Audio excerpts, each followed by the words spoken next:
நேற்றைய தினம்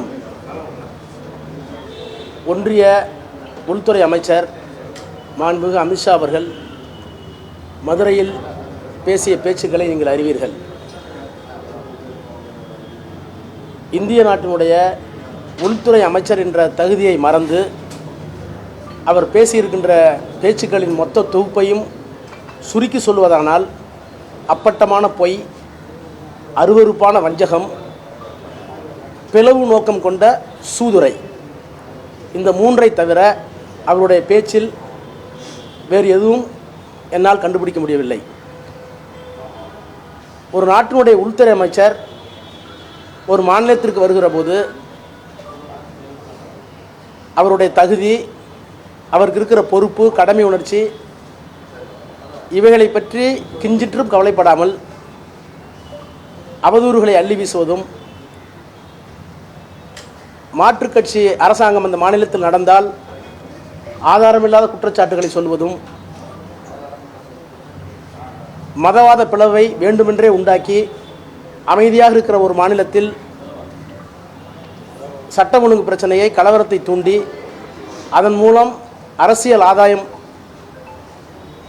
கிடைக்குமா, அறுவடை செய்யலாமா என்கின்ற அருவருப்பான உணர்ச்சியும் அவருடைய பேச்சில் வெளிப்பட்டிருக்கிறது.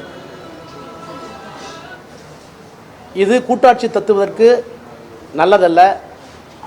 மாநில ஒன்றிய அரசுக்கு இடையிலான சுமூகமான போக்கிற்கு குந்தகம் விளைக்கக்கூடிய ஒரு பேச்சை அவர் பேசியிருக்கிறார். அவர் பேச்சை ஒவ்வொரு வரியாக எங்களால் ஆதாரத்தோடு நிரூபிக்க முடியும். ஆனால் தமிழ்நாடு ஒரு அமைதி பூங்காவாக இருப்பதை அவர்கள் விரும்பாமல் அரசியலுக்காக மிகவும் கீழ்த்தரமான நடவடிக்கைகளை மேற்கொண்டுள்ள அமித்ஷா அவர்களுடைய பேச்சை, போக்கை தமிழக மக்கள் ஒருபோதும் ஏற்க மாட்டார்கள். தமிழ்நாட்டுடைய முதலமைச்சர், திராவிட மாடல் ஆட்சியினுடைய நாயகர் மாண்புமிகு முதலமைச்சர் அவர்கள் தமிழ்நாட்டில் சட்டம் ஒழுங்கு, அமைதி, வளர்ச்சி திட்டங்கள், ஒன்றிய அரசினுடைய நிதி பல நேரங்களில் கிடைக்காவிட்டாலும் கூட அந்த நிதியையும் மாநில நிதியிலிருந்து இழப்பீடு செய்து வளர்ச்சி திட்ட பணிகளை மிக விரைவாகவும் நல்ல முறையிலும் வழங்கி நடைமுறைப்படுத்துவதை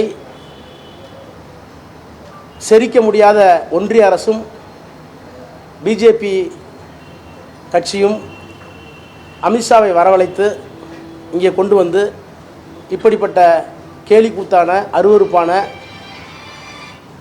அரசியல் நாகரிகத்திற்கு புறம்பான காரியத்தை அரங்கேற்றிருக்கிறார்கள். அமித்ஷா என்ற தனி மனிதருக்காக மட்டுமல்ல, அவர் வகிக்கிற அந்த பதவிக்கும் இது அழகல்ல.